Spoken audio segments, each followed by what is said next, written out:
Alright, so let's do an update on the trailer. As you can see, I've taken the wood off, which leaves me with the bare basics. And one of the other things I've done, and pardon me for being ridiculous, is I've put a couple of planks here, and I just wanted to see how secure it was when I lay on it, because I am thinking that my bed is actually going to come back here. So what I've decided at the end of the day is this rear axle will be coming back by about sort of 60 to 80 centimetres. The full length of this is going to be 2.5 metres, possibly 3 metres. We'll see. And I will be putting the bed on the back and across the axles because it's going to be a lot more stable that way. But anyway, what I'm doing is I'm just having a look at this bit, and you can see here I've been spraying WD-40 onto these because they are well corroded in, and the same here, because again these sections here need to be replaced. The thing is I've been a bit overzealous with the WD-40 because things like this one and this one, I can cut off with the angle grinder and simply replace them. And what I will be doing is replacing all the bolts. I'm debating at the moment whether I'm going to use a round poles for the actual length of the trailer, or whether I'm actually going to use milled timber, and I'm thinking about 75 by 150 mil and 3 metres long, possibly 2 metres 50. We'll see.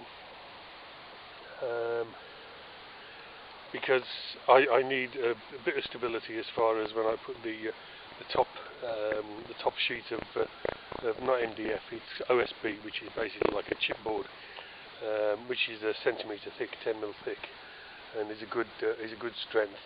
But there will be the long poles going that way, and then I'll have 50 mil square poles going across, which will allow me to put the floor on. Now, one interesting thing is that if I take this thing out,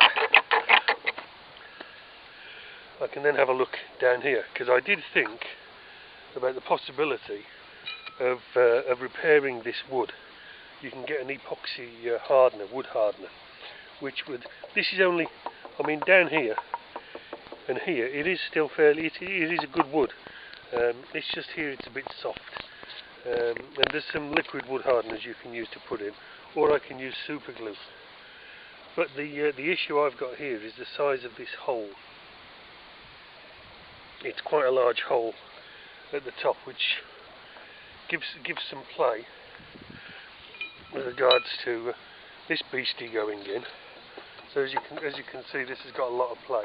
And one of the things I have thought about is whether or not to put some plastic tubing in, which will partly lubricate as far as this is concerned, as well as filling the hole in a bit, because as you can see,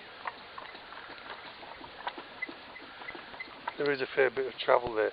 Again, as far as that's concerned, I think there should be a little bit of play just to allow for any problems.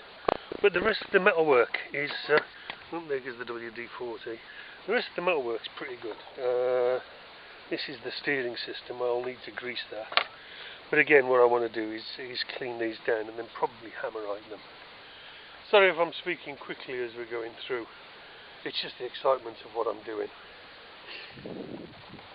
Then when we look back here, this, again, there's only one soft spot here. This is a bit cracked. Yeah, it's a little bit softer. It's only going down a couple of millimetres, so I can just clean that up, most likely. And again, the metalwork is fairly good. So I'm going to get on with stripping down, or trying to strip down this front piece. At least taking a couple of the bits off, if it's at all possible. These two, as you can see, I've got a large spanner on here. These I can't do anything with the angle grinder, because they're part and parcel of this. And if I cut this off, then I've effectively lost the bolt which will go through, which is no good for me. So these I'm going to have to try a bit of brute force and ignorance to undo them, and we'll see how that goes. But yeah, this wood is in good nick. I mean, this has got the metal plate on top. So if I clean that and give it a coat of hammerite, and then paint the wood, then that should be all right. And the good thing is that although this is the axle, and you can see that it's got the wheel on the side there, I might be able to get away with the more modern wheels, if that's what I decide to do. Although obviously I have got to replace these wheels as well. So that's the first stage. So you can see I've been doing a bit of work as far as the trailer is concerned, and I've got a lot of things going through my mind at the moment which are sort of exciting me and giving me sort of changes in my plans as I go along. However, this is the project that I wanted to start. This is the project I've had help with getting started, and for that I'm eternally grateful. And over the next week or so, hopefully we're going to see some fairly radical changes to it. Okay, thanks guys. Take care. Speak later.